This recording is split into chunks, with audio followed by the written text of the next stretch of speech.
Hello, I'm Hui, a research associate at Cambridge Zero, working on the project High-Resolution Thermal Infrared Space Telescopes for globally monitoring the energy efficiency of buildings. As the project is in its beginning stage, we're going to focus on the UK in the first instance. In June 2019, UK became first major economy to pass net zero emissions law.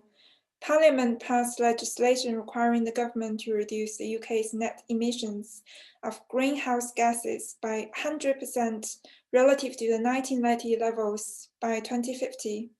Doing so would make the UK a net zero emitter. Prior to this, the UK was committed to reducing net greenhouse gas emissions by at least 80% of the 1990 levels, also by 2050. Buildings contribute to lion's share of the UK's energy consumption and carbon emissions. According to the report published by authority of the House of Commons in 2019, a major upgrade of the energy performance of the UK's entire building stock will be a fundamental pillar of any credible strategy to reach net zero emissions, to address fuel poverty and cut energy bills. Currently, UK is on track to deliver the third five-yearly carbon budget from 2018 to 2022, but is set to miss the fourth and fifth. Failure to tackle building emissions is contributing substantially to this shortfall. Approximately 19% of the UK's total emissions come from heating our buildings. Homes comprise 77%, commercial buildings 14%, and public buildings 10%. To meet net zero, the building stock needs to be nearly completely decarbonized by 2050.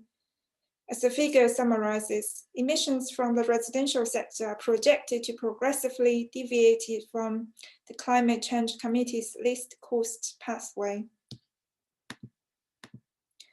UK's building stock remains one of the most energy inefficient in Europe. This figure below demonstrates yet a steep decline in renovation rates over the recent years. This can be explained in part by a decrease in the availability of low-hanging fruit from retrofit options, with the remaining potential for energy efficiency interventions becoming more expensive, but also by a drastic cut in public funding for energy efficiency. Energy efficiency is a use of less energy to provide the same service. A building's energy efficiency is the ability of its different components to return heat and produce light. This includes measurement of the efficiency of walls, roofs, floors, windows, heating systems and controls, hot water and lighting. The intervention to improve the energy efficiency of buildings include insulation in lofts and walls, double or triple glazing, drought-proofing floors, windows and doors, smart appliances, and superior heating systems. The performance of these combined measurements is documented in energy performance certificates, graded on a scale of A, most efficient, to G, least efficient, calculated using standard assessment procedure. The figure on the right shows the median energy efficiency scores comparison among the dwellings, where the existing houses have a significantly lower energy rating. The setting of higher energy efficiency standards needs to be matched with certainty that they will be met in practice.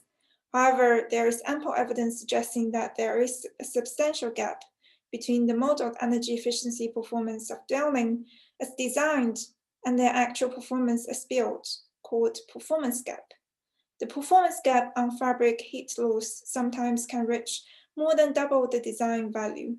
It is incurred by modeling assumptions, construction errors, and in particular, behavioral variations.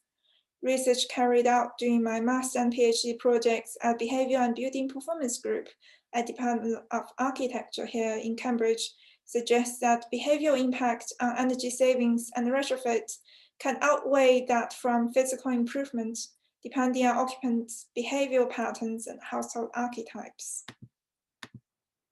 This figure shows a comparison of retrofit energy savings across 5 archetypes using mid-terrace dwellings as a case study to demonstrate the behavioral impact.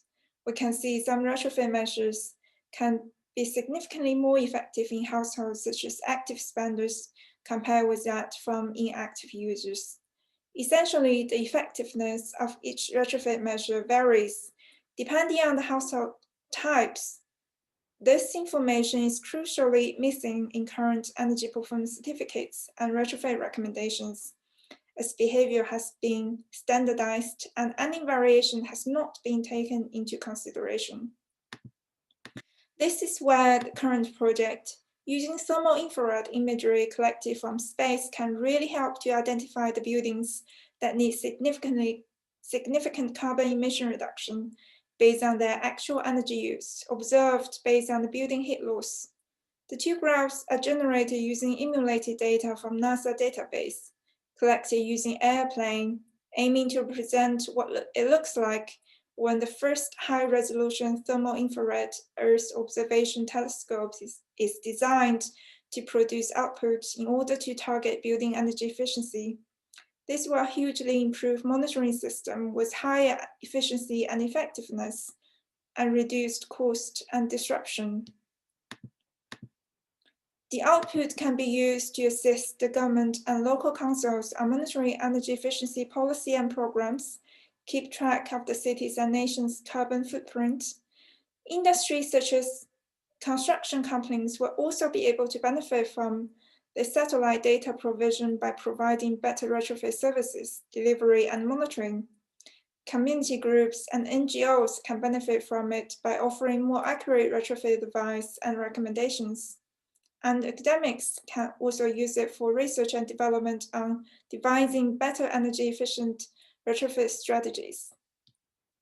We are currently speaking to a variety of stakeholder groups. I would love to hear from you and discuss about our user cases. If your work is highly relevant, please do get in touch by using the contact info here, and here is also a link to more information on our project. Thank you very much.